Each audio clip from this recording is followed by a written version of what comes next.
في نوبة ليل بالمستشفى لقيت باب خدمة تحت السلم. عمره ما كان موجود، وعليه يافطة صغيرة مكتوب عليها اسمي. أنا محمود، شغال أمن في مستشفى حكومي قديم. المبنى عامل زي حد كبير في السن واقف بالعافية، ريحة مطهر في كل حتة ولمبات النيون بتزن من غير سبب. بعد نص الليل الدنيا بتهدى، عربية بعيدة، باب بيتقفل، خطوات ممرضة وبس. القدامى كانوا يقولوا اوعى تمشي ورا أي باب خدمة، اللي تحت مش زي اللي فوق. كنت بضحك. الليلة دي الساعة حوالي 2:04 وأنا بلف في الأرضي جنب مخزن المفارش، لقيت في آخر الممر باب حديد قديم، بس أنا حافظ المكان والباب ده ما كانش موجود. قربت ولمست المقبض بارد قوي. بصيت على اليافطة فوق العين السحرية، محمود عبد، وتحتها رقم 11. الاسم شبه اسمي بس اللقب مختلف حرفين بس حسسوني إني واقف قدام باب يخص حد تاني في حياة تانية. رجعت للكرسي آخد اللاسلكي وقلت حد ركب باب خدمة جديد تحت. مفيش رد، بس سمعت خشخشة وبعدها همس خافت. انزل. الصوت كان طالع من اللاسلكي كأنه من جوه الجهاز، مش من حد على الخط. رجعت للباب، فتحته ببطء.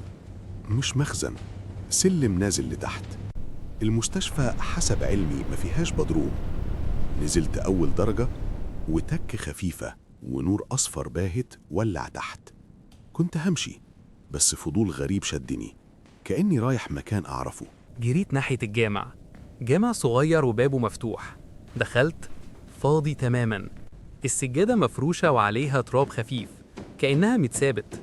الميكروفون فوق بس مفيش حد، والأذان شغال كأنه خارج من الهوا نفسه. الأذان خلص وسكون تقيل رجع.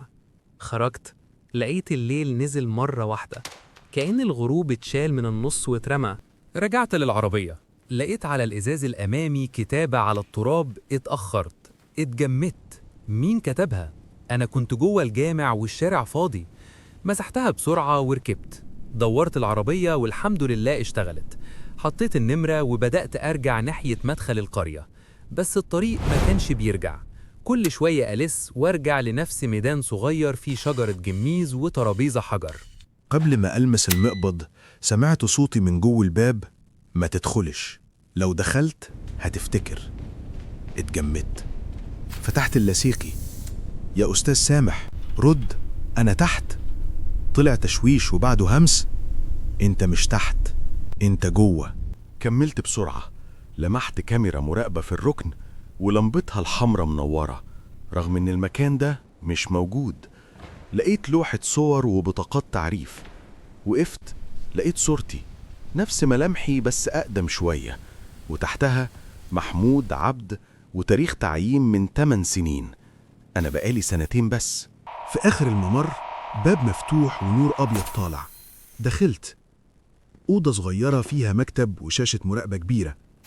واحدة من الكاميرات بتعرض كرسي الاستقبال فوق، وشفتني قاعد على الكرسي نايم. أنا واقف هنا، إزاي أنا نايم هناك؟ قربت من الشاشة.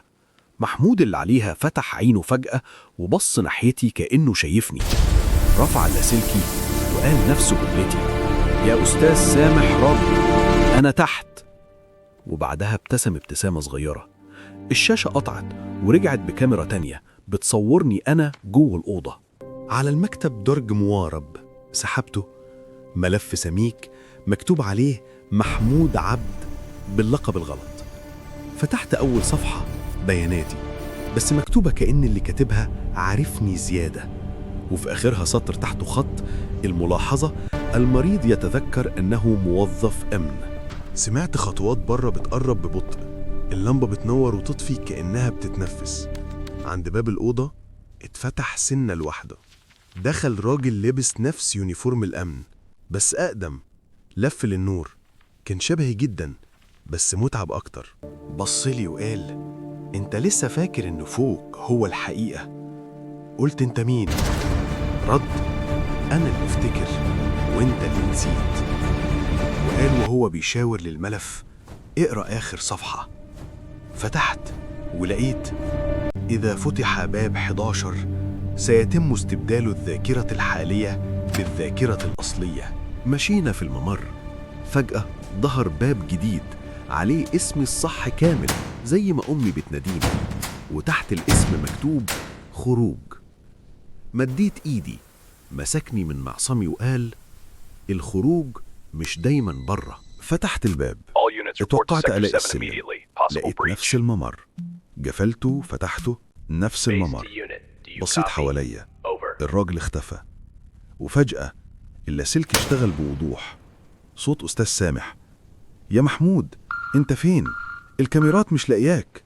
قلت أنا تحت في ممر في باب، بس اللي اتسمع من اللاسلكي مش كان كلامي، اتسمع صوتي وهو بيقول: تمام يا فندم، أنا موجود، أنا على الكرسي. بصيت لكاميرا في الركن، لقيت بس مباشر لكرسي الاستقبال فوق، وشفتني قاعد صاحي بيرد وبيهز رجله من الملل. جريت أدور على السلم، مش موجود.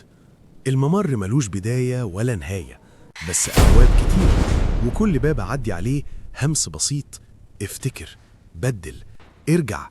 وقفت قدام باب 11 تاني، من جوه صوتي: ما تدخلش، لو دخلت هتفتكر. المرة دي سمعت صوت كرسي بيتحرك، وبعده صوت أستاذ سامح قريب جدا كأنه ورا الباب: محمود، افتح، انت مستخبي ليه؟ مديت ايدي للمقبض وترددت، لأن اللي فوق ممكن يكون خد مكاني، وأنا هنا النسخة اللي اتشالت. قبل ما ألمس المقبض اللمبة طفت تاني، ولما نورت اليافطة اتغيرت، ما بقاش مكتوب عليها اسمي، بقى مكتوب عليها اسمك انت. اتشليت مكاني، قريت الاسم تاني وتالت، نفس الحروف. حاولت أحك اليافطة بضفري، ما اتحركتش، كأنها جزء من الباب.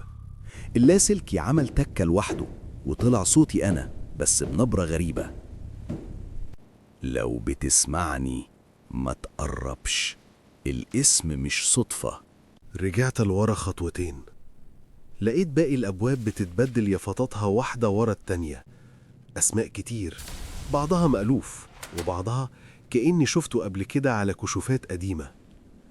الممر بقى أطول بزيادة، وكل ما أحاول أفتكر أنا جيت هنا إمتى، ذاكرتي تعمل فاصل صغير وبعدين ترجع. وقفت قدام بابك، مديت إيدي وسحبتها. فجأة اتفتح شق صغير من غير ما ألمسه، ونور أبيض طلع منه، ومن جوه اتسمع صوتي بيقول نفس أول جملة حكيتها، كأنه بيسجلها من جديد. ساعتها فهمت إن الحكاية مش بتخلص، هي بس بتنقل الدور. ولو في يوم لقيت باب عليه اسمك، ما تسألش إزاي، اسأل مين اللي فوق مكاني.